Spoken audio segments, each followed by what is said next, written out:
Good morning all of you. कैसे हैं मेरे प्यारे बच्चों? मैं आशा करती हूँ आप सब अपने घर में अपने पेरेंट्स के साथ खुश होंगे और हैप्पी होंगे। ठीक है बेटा, हाफ ईयरली एग्जाम्स हो चुके हैं और सबको अपने रिजल्ट्स पता है कि आपने कितनी मेहनत की है। ओके, आज से हम आपका एनुअल सिलेबस स्टार्ट करेंगे। ओके, आपकी बुक तरंग लेसन नंबर 7 स्टार्ट करेंगे आज हम। ठीक है, पाठ का नाम है नादान दोस्त। ठीक है बेटा, कोई भी लेसन स्टार्ट करने से पहले हम पहले शब्दार्थ स्टार्ट करेंगे, शब्दार्थ पढ़ेंगे, उसके बाद में आपको लेसन पढ़ाऊंगी कि उस लेसन में कहानी क्या है। ठीक है, तो हमारा फर्स्ट शब्दार्थ है जिज्ञासा। जिज्ञासा मीन्स जानने की इच्छा, क्यूरियोसिटी। क्या होता है बेटा? हम कुछ जानना चाहते हैं कि लेसन में क्या है या ये चीज कैसे हुई, हमने ये काम कैसे किया। ठीक है, तो क्या है वो हमारी है जिज्ञासा कि हम उसको जानने की इच्छा कर रहे हैं। ओके, नेक्स्ट वर्ड है बेटा व्याकुल। व्याकुल मीन्स परेशान। परेशान मीन्स अगर हमने बहुत मेहनत की है और हमारे मार्क्स बहुत कम आए हैं या हम फेल हो गए हैं तो हम क्या हो जाते हैं? एकदम परेशान हो जाते हैं, व्याकुल हो जाते हैं। ओके, नेक्स्ट वर्ड है सुराग। सुराग मीन्स छेद। आपने देखा होगा कभी कभी कपड़ों में छोटे छोटे छेद हो जाते हैं, एक होल हो जाता है, जिसको हम क्या कहते हैं कि हमारे कपड़े में सुराख हो गया या छेद हो गया। नेक्स्ट वर्ड है बेटा रक्षा। रक्षा मीन्स बचाव। बचाव यानी कि हमारी बुक्स हैं, हमारी कॉपीज हैं, हम क्या करते हैं उस पर कवर चढ़ाते हैं। ठीक है, कवर हम क्यों चढ़ाते हैं? उसकी रक्षा करने के लिए कि वो जल्दी ना फटे। नेक्स्ट है हत्या। हत्या मीन्स जान से मार देना। एक तो बेटा होता है नेचुरल डेथ कि इंसान अपनी पूरी आयु खत्म करके वो मर गया, उसकी डेथ हो गई। लेकिन एक होती है हत्या, जो हम किसी की हत्या किसी इरादे से करते हैं, तो क्या है? जान से मार देना। ओके, फिर है सेना। सेना एक क्रिया है बेटा, इसका क्या है? अंडों पर बैठकर उन्हें गर्मी देना। मुर्गी अंडे देती है, ठीक है, आप सबको पता है मुर्गी में से क्या निकलता है? अंडा, यानी कि उसमें से बच्चा। तो बच्चा कब निकलता है? जब मुर्गी उसको सेती है या क्रिया करती है, उसके लिए काम करती है। ओके, नेक्स्ट है कार्निस।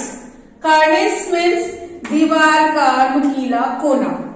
आपने देखा होगा आपकी दीवार में एक पतली लाइन होती है या एक नुकीली एक मतलब फाइन लाइन होती है जिसको कार्निस कहते हैं। ओके माय डियर स्टूडेंट्स, ये आपके शब्दार्थ थे। आई होप आपने अंडरस्टैंड किए होंगे। ठीक है, अब बेटा इसी पार्ट में मुहावरा है। मुहावरा फर्स्ट है माथा पीटना। माथा पीटना मीन्स मातम करना या पछताना। कई बार ऐसा होता है कि हम पछताते हैं किसी काम को करके, या हमने किसी को मार दिया, थप्पड़ मार दिया, तो क्या फिर हम क्या करते हैं? माथा पीटते हैं ऐसे करके कि हमने ये क्या कर दिया। ओके, फिर है रंग उड़ जाना। रंग उड़ जाना मीन्स बहुत घबरा जाना। जैसे कि हमने कोई गलत काम किया, लाइक अपने साथ में जो हमारे दोस्त हैं, हमने उसकी कोई पेंसिल चुरा ली, कोई रबड़ चुरा ली और उसने हमें चुराते हुए देख लिया, तो हम क्या हो जाता है? हमारा रंग उड़ जाता है या हम घबरा जाते हैं। ओके बेटा, ये आपका मैंने शब्दार्थ और मुहावरे आपको पढ़ा दिए हैं। अब मैं आपको इस लेसन में क्या कहानी है वो मैं आपको समझाऊंगी। ओके माय डियर स्टूडेंट्स, बेटा हम लेसन नंबर 7 पढ़ रहे हैं नादान दोस्त। ठीक है, हम इस लेसन में क्या बता रहा है, जो जिसने इस पाठ को लिखा है वो हम डिस्कस करेंगे। केशव के घर की कार्निस पर एक चिड़िया ने अंडे दिए थे। चिड़िया, छोटी छोटी जो चिड़िया आसमान में उड़ती हैं बेटा, वो अंडे भी देती हैं, जिससे अंडे से उनके बच्चे निकलते हैं। केशव और उसकी बहन श्यामा दोनों बड़े ध्यान से चिड़ियों को वहां आते जाते देखा करते थे। सवेरे दोनों आंखें मलते कार्निस के सामने पहुंच जाते हैं और चिड़िया और चिड़े यानी कि एक पेयर है, ठीक है, को वहां बैठा पाते हैं। सोचते हैं अंडे कैसे होंगे, कितने होंगे, बच्चे कैसे निकल कर आएंगे आदि। बेटा बच्चों के दिमाग में, माइंड में बहुत सारी चीजें चलती हैं, कैसे हुआ, क्यों हुआ, कब हुआ। तो केशव और श्यामा के दिमाग में भी ये बहुत सारी चीजें थी कि अंडों में से बच्चे कैसे निकलते हैं। ओके, 3-4 दिन गुजर गए थे। दोनों बच्चे की जिज्ञासा दिन रात बढ़ रही थी। अंडों को देखने के लिए वो बहुत ज्यादा व्याकुल थे। दोनों सोचने लगे बच्चे निकलेंगे तो भूखे होंगे, उन्हें भूख भी लगेगी और प्यास भी लगेगी। दोनों ने अपनी समझ से फैसला किया कि कार्निस पर थोड़ा सा दाना रख देते हैं। घोंसले पर कपड़ों को छत से बना देते हैं ताकि वो घोंसला ना गिरे। एक प्याली में पानी भी भरकर रख देना चाहिए। छत के लिए एक फटी चादर ली गई। एक टोकरी लेकर कागज ठूस कर उसका सुराख बंद कर दिया गया। दोपहर में माँ के सोने के बाद दोनों बच्चे चुपके से उठे और धीरे से कार्निस तक पहुंच आ पाएंगे। केशव कमरे में से आया और चौकी पर स्टूल रखकर डरते डरते उस पर चढ़ा। श्यामा दोनों हाथों से कसकर स्टूल पकड़े थे, ठीक है। केशव ने कार्निस पर जैसे ही हाथ रखा, दोनों चिड़िया उड़ गईं। केशव ने देखा थोड़े से तिनकों पर 3 अंडे पड़े थे। केशव ने श्यामा से कुछ फटे कपड़े मंगवाए और उनकी गद्दी बनाकर तिनकों पर रख दी। उन 3 अंडों को उस गद्दी पर रख दिया गया, ठीक है। इतने में माँ आ गई और दोनों बच्चों को पकड़कर कमरे में ले गई और कमरा बंद कर दिया।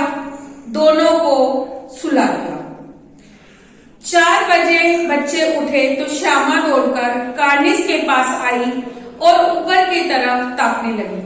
श्यामा यह देखकर बहुत हैरान थी कि उनकी रखी टोकरी का कहीं पता नहीं था।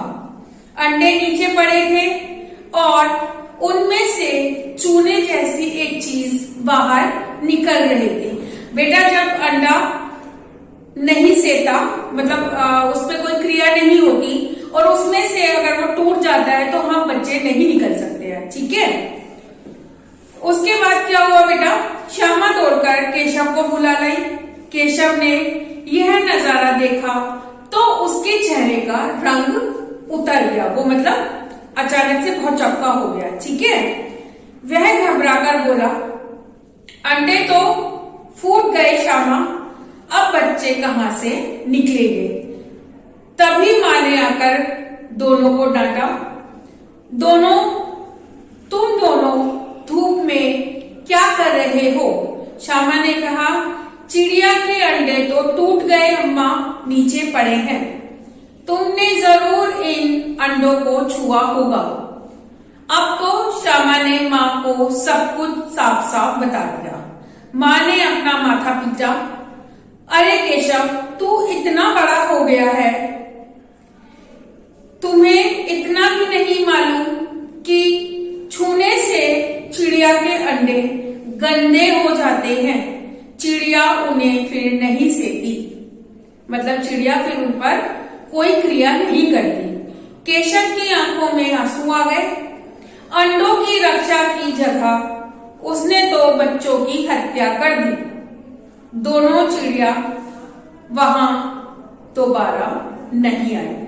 कौन था? चिड़िया और चिड़ा, ठीक है। बेटा ये जो कहानी है इसको मुंशी प्रेमचंद जी ने लिखा है, ठीक है। नादान दोस्त, इससे आपको क्या पता चल रहा है, क्या शिक्षा मिल रही है? नादान मतलब ना समझी। अब श्यामा और केशव ने क्या किया था, नासमझी की थी ना, उस पे चादर लगाना, चादर की गद्दी लगाना, अंडों को छूना, जिससे अंडे टूट गए। तो नादानी में हमें कोई भी ऐसा काम नहीं करना चाहिए जिससे दूसरे को किसी भी तरह की कोई परेशानी हो या किसी भी तरह की कोई किसी से दुख मिले। ठीक है बेटा, आई होप आपको इस कहानी की शिक्षा या ये कहानी समझ में आई होगी। ओके, अब मैं आपको इस बुक का अभ्यास कार्य आप अपनी कॉपी में, हिंदी तरंग की कॉपी में करेंगे। ओके, नेक्स्ट लेसन नंबर 8 मैं आपको नेक्स्ट क्लास में कराऊंगी। ओके, तब तक के लिए बेटा have a nice day and take care.